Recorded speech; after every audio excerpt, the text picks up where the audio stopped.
ताकि अगली बार से ऐसी कोई हरकत करने से पहले तू डबल बार सोचे, चमन ने कहा और उसके हाथ से ट्यूब छीन ली।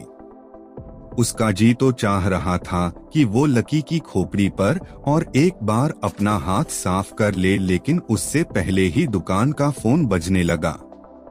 फोन की घंटी बजते ही लकी को वहां से निकलने का मौका मिल गया और वो भागते हुए फोन उठाने के लिए चला गया। हेलो जी, क्रोल बाग के बेस्ट चमन मेडिकल से बोल रहा हूँ। बताइए क्या काम था? ये लकी की पेटेंट लाइन थी। चाहे कहीं से भी फोन आए, लेकिन उसे फोन पर बस यही बोलना था। जैसे ही इधर से लकी ने अपनी बात कही, उधर से उसे जवाब आया। मैं ब्लूमे नाइट्स होटल के कमरा नंबर 303 से बात कर रहा हूँ। एक छोटा सा ऑर्डर है, नोट करो और जल्दी से होटल पर डिलीवर करवा दो।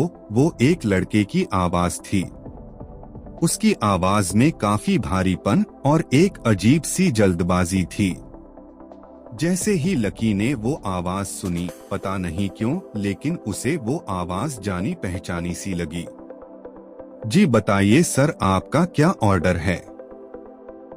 हाँ तो लिखो, हार्ड प्ले के 2 पैकेट और 1 पैकेट टिश्यू। लकी जो कि अपना पेन लेकर तैयार खड़ा था, हार्ड प्ले का नाम सुनते ही झिझक गया था।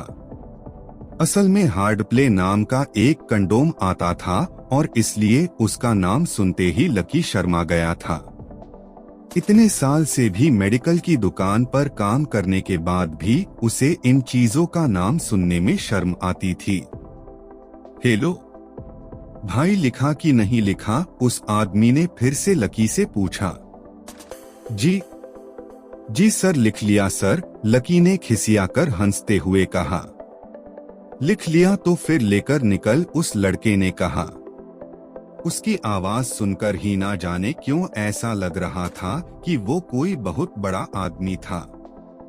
जी सर, मैं निकाल तो जाऊं, लेकिन बाहर तो बारिश हो रही है, लकी ने कहा। उसने देखा कि बाहर बहुत तेज बारिश हो रही थी।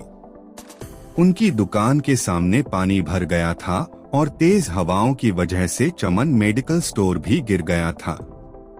लकी को लग रहा था कि वो इतनी तेज बारिश में अभी एकदम से तो वो नहीं निकल पाएगा। तो उसने उस लड़के को समझते हुए कहा, सर मैं आपका ऑर्डर ले तो आऊंगा, पर थोड़ा टाइम लगेगा, बारिश थोड़ी थम जाए। आप इससे पहले वो कुछ आगे बोल पाता, फोन पर लड़का बोल पड़ा, तुम्हारे मालिक को पता है कि तुम मल्होत्रा जी के लड़के को मना कर रहे हो? बहस मत करो। हाँ पता है बारिश हो रही है, इसलिए सारा सामान अच्छे से थैली में पैक करके लाना और लेट नहीं होना चाहिए, समझे? उस लड़के ने कहा और इससे पहले कि लकी आगे कुछ कह पाता, उसने फोन काट दिया था। उधर से लकी के दुकान का ओनर उसे घूरकर देखे जा रहा था। लकी के हाथ में पेन और पेपर देखकर ही वो समझ गया था कि उसके पास कोई ऑर्डर आया था। आज वैसे भी इतनी बरसात होने की वजह से सुबह से इक्का दुक्का ग्राहक ही दुकान पर आए थे। ऐसे में उसकी दुकान का मालिक एक भी ऑर्डर को छोड़ना नहीं चाहता था। वो लकी को देख रहा था और लकी बारिश की ओर देख रहा था। बारिश का बहाना नहीं चलेगा, जाना पड़ेगा, चमन लाल ने कहा। मैं बहाना नहीं कर रहा, थोड़ी बारिश धीमी हो जाए तो मैं चला जाऊंगा। अभी आप खुद ही देखिए कितनी तेज बारिश है।